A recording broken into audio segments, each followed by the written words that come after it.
Assalamualaikum warahmatullahi taala wabarakatuh. Nama saya M Firman Wahyudi. NIM saya 030404200055. Nah, di sini kali ini saya akan menjelaskan tentang qiraah. Nah, langsung saja ke pengertian qiraah. Nah, pengertian qiraah secara etimologi, lafal qiraah merupakan bentuk masdar dari qiraah yang artinya bacaan. Berikut ini beberapa para pendapat ulama tentang pengertian qiraah.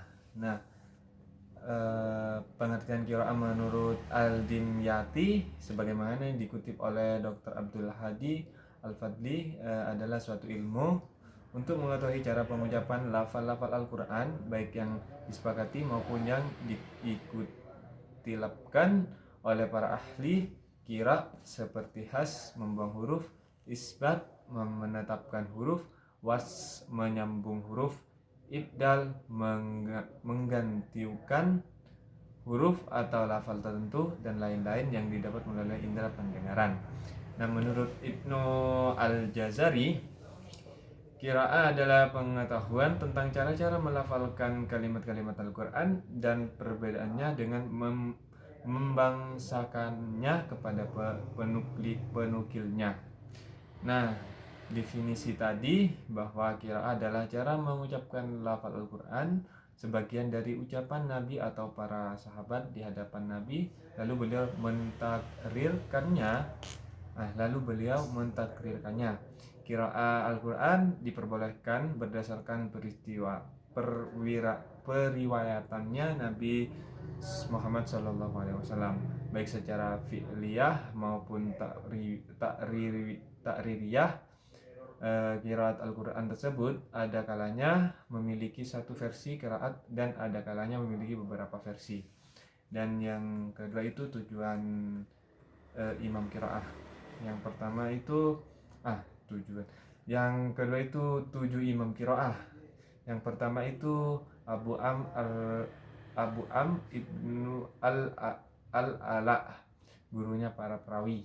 Dia adalah Ziyad Ibnu Al-Ala Ibnu Ammar Al-Mazani Al-Bashri. Dia wafat di Kufah tahun 154 Hijriah.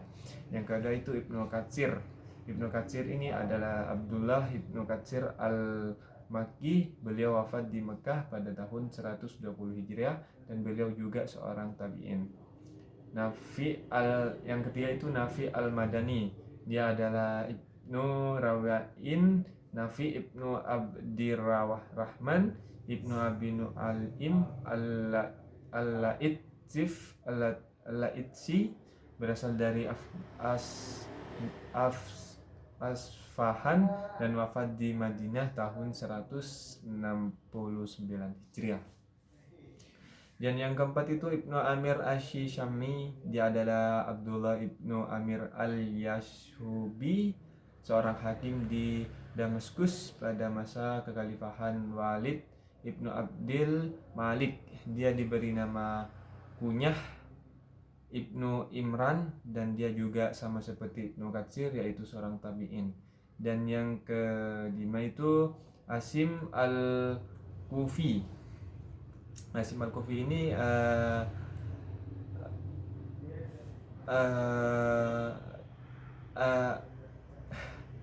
Asim Al-Kufi ini dia adalah Asim Ibnu Abi An-Najuh.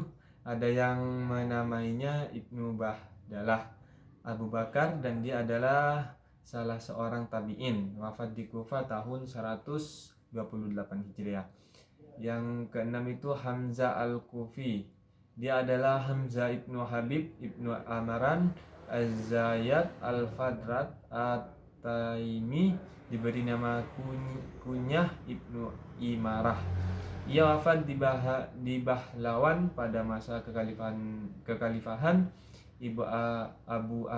Abu Ja'far Al-Mansur tahun 156 Hijriah.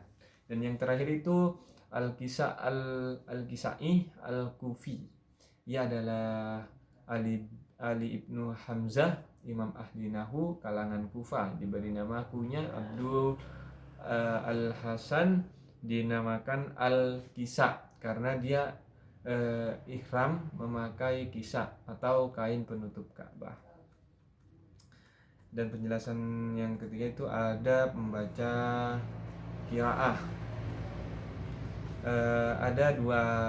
Ada pembaca qiraah. Yang pertama itu tidak boleh membaca qiraah selain yang 7 itu atau membaca qiraah yang disetujui. Dan tidak pula dengan riwayat-riwayat asing yang ditulis atau diambil dari ketujuh ahli qiraah itu. Dan yang kedua itu jika memulai dengan bacaan dari salah seorang qiraah, maka dia harus tetap dengan bacaan qiraah tersebut selama bacaannya berkaitan dengannya. Misalkan hubungannya berakhir, dia boleh membaca dari ketujuh qari'ah atau yang mahir membaca Al-Quran. Pendapat yang lebih utama adalah tetap dalam keadaan pertama di majlis itu. Dan yang penjelasan keempat itu mengenai syariat diterimanya qiraah. Para ulama itu membuat beberapa persyaratan agar qiraah dapat diterima. Yang persyaratan pertama itu kesesuaian dengan satu ragam dari beberapa macam ragam bahasa Arab. Dan yang persyaratan kedua itu qiraah tersebut sesuai dengan salah satu mushaf Utsmani. Dan yang ketiga, qiraah tersebut harus sahih sanadnya. Nah, yang penjelasan kelima itu mengenai hukum qiraah. Sebagian ulama menyimpulkan macam-macam qiraah menjadi 6 macam.